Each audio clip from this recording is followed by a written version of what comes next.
ಇವತ್ತೊಂದು ಚೂರು ಗ್ಯಾಸಿನ ಖರ್ಚಿಲ್ಲದೆ ತುಂಬಾ ಸುಲಭವಾಗಿ ಮೊಟ್ಟೆಯನ್ನು ಬೇಯಿಸುವಂತಹ ಹೊಸ ವಿಧಾನವನ್ನು ಹೇಳ್ಕೊಡ್ತಾ ಇದ್ದೀನಿ.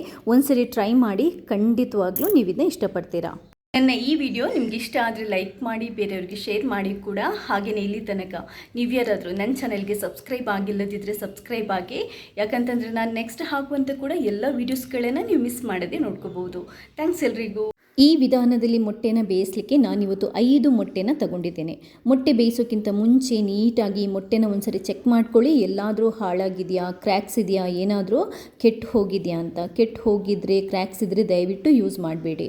ಒಂದ್ಸರಿ ಚೆಕ್ ಮಾಡಿದಾದ ನಂತರ ನೀಟಾಗಿ ನಾವು ನೀರಲ್ಲಿ ತೊಳ್ಕೊಬೇಕಾಗುತ್ತೆ. ಇದು ನೀವು ಹೇಗೆ ಬೇಕಾದರೂ ಮೊಟ್ಟೆ ಬೇಯಿಸಿ, ಬಟ್ ಮೊಟ್ಟೆ ಬೇಯಿಸೋಕ್ಕಿಂತ ಮುಂಚೆ ಮೊಟ್ಟೆನ ನೀಟಾಗಿ ಸ್ವಲ್ಪ ಕಲ್ಲುಪ್ಪನ್ನು ನೀರಿಗೆ ಹಾಕಿಬಿಟ್ಟು, ಪಾತ್ರೆಗೆ ಹಾಕಿಬಿಟ್ಟು ನೀಟಾಗಿ ಪ್ರತಿ ಮೊಟ್ಟೆನ ನೀವು ತೊಳ್ಕೊಬೇಕಾಗುತ್ತೆ. ಯಾಕೆ ಉಪ್ಪು ಹಾಕೋದು ಅಂತಂದರೆ, ಏನಾದರೂ ಗಲೀಜಿದ್ದರೆ, ವೈರಸ್ ಫಂಗಸ್ ಏನಾದರೂ ಇದ್ದರೆ ಬೇಗ ಕ್ಲೀನ್ ಆಗುತ್ತೆ. ಮೊಟ್ಟೆನ ನೀಟಾಗಿ ಕ್ಲೀನ್ ಮಾಡಿ ಆಗಿದೆ.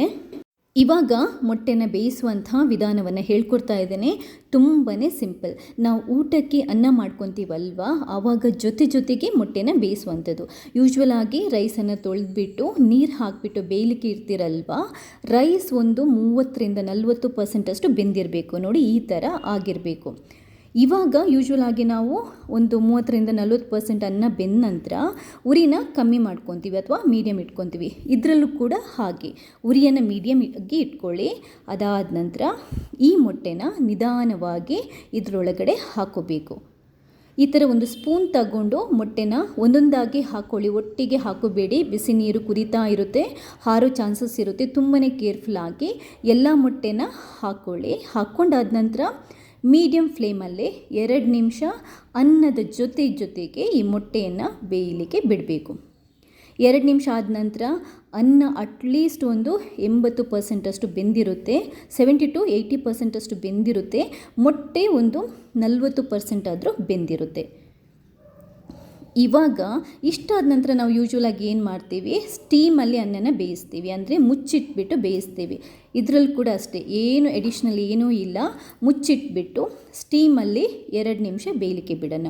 2 ನಿಮಿಷ ಆದ ನಂತರ ಅನ್ನನೂ 100% ಬೆಂದಿರುತ್ತೆ. ನೋಡಿ, ನಿಮಗೆ ಅನ್ನ ನೋಡಿದರೆ ಗೊತ್ತಾಗುತ್ತೆ, ಪರ್ಫೆಕ್ಟಾಗಿ ಅನ್ನ ಕೂಡ ಬೆಂದಿದೆ, ಅದರ ಜೊತೆಗೆ ನಮ್ಮ ಮೊಟ್ಟೆನೂ ಸೂಪರಾಗಿ ಬೆಂದಿರುತ್ತೆ. ಜಸ್ಟ್ ಒಂದು 4 ನಿಮಿಷ ನಾವು ಅನ್ನದ ಜೊತೆ ಬೇಯಿಸಿರೋದು ಅಷ್ಟೇ. ಸ್ಟವನ್ನು ಬಂದ್ ಮಾಡಿ ಇದನ್ನ ಮುಚ್ಚಿಟ್ಬಿಟ್ಟು ತಣ್ಣಗಾಗುವಷ್ಟೊತ್ತಿಗೆ, ಅಂದರೆ ಒಂದು 5ರಿಂದ ಒಂದು 7-8 ನಿಮಿಷ ಬಿಡ್ಬೋದು. ಯಾಕಂತಂದ್ರೆ ಬಿಸಿ ಅನ್ನದ ಜೊತೆ ಮೊಟ್ಟೆ ಹಾರ್ಡ್ ಬಾಯ್ಲ್ ಆಗುತ್ತೆ. 5-10 ನಿಮಿಷ ಆದ ನಂತರ ನೀವು ಇದನ್ನ ತೆಗಿಬೋದು. ಒಂದು ಪಾತ್ರೆಯಲ್ಲಿ ನೀರು ಹಾಕ್ಕೊಳ್ಳಿ, ತಣ್ಣೀರು ಹಾಕ್ಕೊಳ್ಳಿ. ತಣ್ಣೀರು ಹಾಕ್ಕೊಂಡು ಈ ಮೊಟ್ಟೆನ ತೆಗೆದು ಆ ತಣ್ಣೀರಿಗೆ ಹಾಕ್ಕೊಳ್ಳಿ.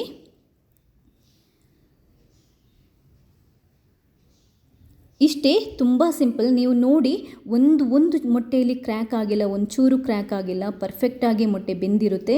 ನಿಮಗೆ ಆಮೇಲೆ ನಾನು ಒಡೆದುಬಿಟ್ಟು ತೋರಿಸ್ತೇನೆ. ನೀರನ್ನು ಚೆಲ್ಲಬೇಡಿ, ತಣ್ಣೀರು ಹಾಕಬೇಕು. ಯೂಶ್ವಲಾಗಿ ಸಿಪ್ಪೆ ತುಂಬ ಈಸಿಯಾಗಿ ತೆಗಿಬೋದು. ಇವಾಗ ನಾನು ಇದನ್ನ ಒಡೆದ್ಬಿಟ್ಟು ಸಿಪ್ಪೆ ತೆಗೆದುಬಿಟ್ಟು ನಿಮಗೆ ಕಟ್ ಮಾಡಿ ಕೂಡ ತೋರಿಸ್ತೀನಿ, ಎಷ್ಟು ಪರ್ಫೆಕ್ಟಾಗಿ ಅನ್ನದ ಜೊತೆ ಮೊಟ್ಟೆ ಕರೆಕ್ಟಾಗಿ ಬೆಂದಿದೆ ಅಂತ. ಎಡಿಷ್ನಲ್ ಗ್ಯಾಸ್ ಏನೂ ಖರ್ಚು ಮಾಡಿಲ್ಲ, ಏನೂ ಎಕ್ಸ್ಟ್ರಾ ಶ್ರಮ ಇಲ್ಲ. ಅನ್ನದ ಜೊತೆಗೆ ಮೊಟ್ಟೆನೂ ಬೆಂದಿದೆ. 2 ಕೆಲಸ ಒಂದೇ ಟೈಮಿಗೆ ಆಗಿದೆ. ತುಂಬಾ ಟೈಮ್ ಸೇವ್, ತುಂಬಾ ಗ್ಯಾಸ್ ಕೂಡ ಉಳಿತಾಯ ಆಗುತ್ತೆ ನಾವು ಈ ಥರ ಮೊಟ್ಟೆನ ಬೇಯಿಸೋದ್ರಿಂದ. ಬಟ್ ಮೊಟ್ಟೆನ ನೀಟಾಗಿ ತೊಳ್ಕೊಂಡಿರಬೇಕು, ಕ್ರ್ಯಾಕ್ಸ್ ಇರಬಾರ್ದು. ಇಷ್ಟೇ, ತುಂಬಾ ಸಿಂಪಲ್. ರೈಸ್ನ ಜೊತೆಗೆ ಮೊಟ್ಟೆನ ಬೇಯಿಸೋದು ತುಂಬಾ ಸಿಂಪಲ್ ಅಂತಂದರೆ ತುಂಬಾ ಸಿಂಪಲ್.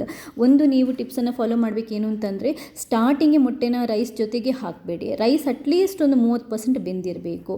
ಉರಿನ ನಾವು ಕಮ್ಮಿ ಇರ್ತೀವಲ್ವ, ಮೀಡಿಯಮ್ ಫ್ಲೇಮ್ಗೆ ಇರ್ತೀವಲ್ವ, ಆವಾಗ ಮೊಟ್ಟೆನ ಹಾಕ್ಕೊಂಡು ಒಂದು 2 ನಿಮಿಷ ನಾವು ಮೀಡಿಯಮ್ ಫ್ಲೇಮಲ್ಲಿ ಬೇಯಿಸೋದು. ಅದಾದ ನಂತರ 2 ನಿಮಿಷ ಮುಚ್ಚಿಟ್ಬಿಟ್ಟು ಸ್ಟೀಮಲ್ಲಿ ಬೇಯಿಸೋದು. ನೆಕ್ಸ್ಟ್ ಒಂದು 5 ನಿಮಿಷ ನಾವು ಹಾಗೆಯೇ ಸ್ಟವ್ ಬಂದ್ ಮಾಡಿ ತಣ್ಣಗಾಗೋ ತನಕ ಬಿಟ್ಬಿಡೋದು. ಒಂದು ಜಾಸ್ತಿ ಅಂತಂದರೆ ಒಂದು ನಿಮಗೆ 10 ನಿಮಿಷ ಬೇಕಾಗ್ಬೋದು ಅಷ್ಟೇ. ಅಷ್ಟೊತ್ತಿಗೆ ರೈಸೂ ಆಗಿರುತ್ತೆ, ರೈಸ್ ಜೊತೆ ಮೊಟ್ಟೆನೂ ಬೆಂದಿರುತ್ತೆ.